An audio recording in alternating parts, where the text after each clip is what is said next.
തിരക്കേറിയ ജീവിതത്തിനിടയിൽ നിന്ന് ഞാൻ സമാധാനം തേടുകയാണ്. അതെ, a moment to nourish my soul.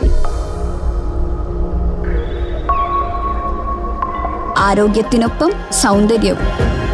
സമഗ്രമായ ആരോഗ്യത്തിൻ്റെയും സൗന്ദര്യത്തിൻ്റെയും പുതിയ തുടക്കത്തിനായി മട്ടാഞ്ചേരിയിൽ സ്ഥിതി ചെയ്യുന്ന ആയുർസ്പർശ് ആയുർവേദ ഹോസ്പിറ്റൽ നിങ്ങളേവരെയും സ്വാഗതം ചെയ്യുന്നു. ബസ് തൊഴിലാളികളെ മോശക്കാരായി ചിത്രീകരിക്കുന്നത് അവസാനിപ്പിക്കണമെന്ന് SDTU. സമൂഹത്തിൽ ബസ് തൊഴിലാളികൾ നേരിടുന്ന അവഗണനയ്ക്കും മുൻവിധിക്കുമെതിരെ ശക്തമായ പ്രതിഷേധവുമായി സോഷ്യൽ ഡെമോക്രാറ്റിക് ട്രേഡ് യൂണിയൻ എന്നും മുന്നിൽ ഉണ്ടാകുമെന്ന് അനീഷ് മട്ടാഞ്ചേരി പറഞ്ഞു. പറവൂർ പ്രൈവറ്റ് ബസ് സ്റ്റാൻഡിൽ നടന്ന SDTU പറവൂർ വൈപ്പിൻ ബസ് തൊഴിലാളി യൂണിയൻ അംഗത്വ വിതരണവും തൊഴിലാളി സംഗമവും എറണാകുളം ജില്ലാ ജനറൽ സെക്രട്ടറി അനീഷ് മട്ടാഞ്ചേരി ഉദ്ഘാടനം ചെയ്ത് സംസാരിക്കുകയായിരുന്നു. എന്ന് പറഞ്ഞാൽ തൊഴിലാളി പ്രസ്ഥാനത്തിന്റെ കുറവ് നികത്താൻ വേണ്ടിയിട്ടല്ല SDTU എന്ന് പറയുന്ന പ്രസ്ഥാനം രൂപീകരിക്കപ്പെട്ടത്.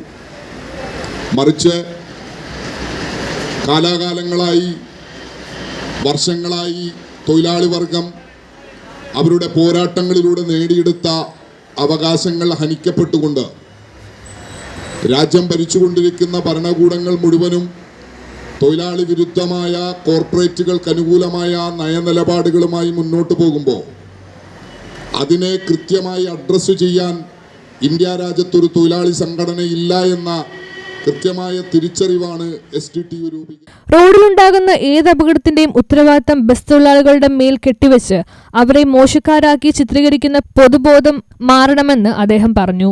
തങ്ങളുടെ ജോലി സമയവും ലാഭവും മാറ്റിവെച്ച് സാധാരണക്കാരുടെ ചികിത്സയ്ക്കായി ലക്ഷക്കണക്കിന് രൂപ സമാഹരിച്ചു നൽകുന്ന ബസ് തൊഴിലാളികൾ കാരുണ്യ പ്രവർത്തനങ്ങളിൽ എന്നും മുൻപന്തിയിലാണെന്ന് അദ്ദേഹം ഓർപ്പിച്ചു. ബസ് സ്റ്റാൻഡിലെ അടിസ്ഥാന സൗകര്യങ്ങൾ മെച്ചപ്പെടുത്തുന്നതിൽ നിലവിലെ യൂണിയനുകൾ പരാജയമാണെന്നും അദ്ദേഹം കുറ്റപ്പെടുത്തി.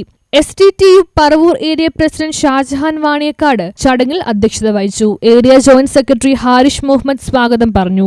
ബസ് തൊഴിലാളി യൂണിറ്റ് പ്രസിഡന്റ് ഷാജഹാൻ K നന്ദി രേഖപ്പെടുത്തി. ചടങ്ങിൽ ഏരിയ കമ്മിറ്റി അംഗങ്ങളായ അൻസാബ്, ഷംജാദ് ബഷീർ, നൌഷാദ് വെടിമറ, യൂണിറ്റ് ഭാരവാഹികളായ നിസാർ, മുരളി എന്നിവരും പറവൂർ ഏരിയയിലെ വിവിധ മേഖലയിൽ നിന്നുള്ള തൊഴിലാളികളും പങ്കെടുത്തു. News bureau, Paravur.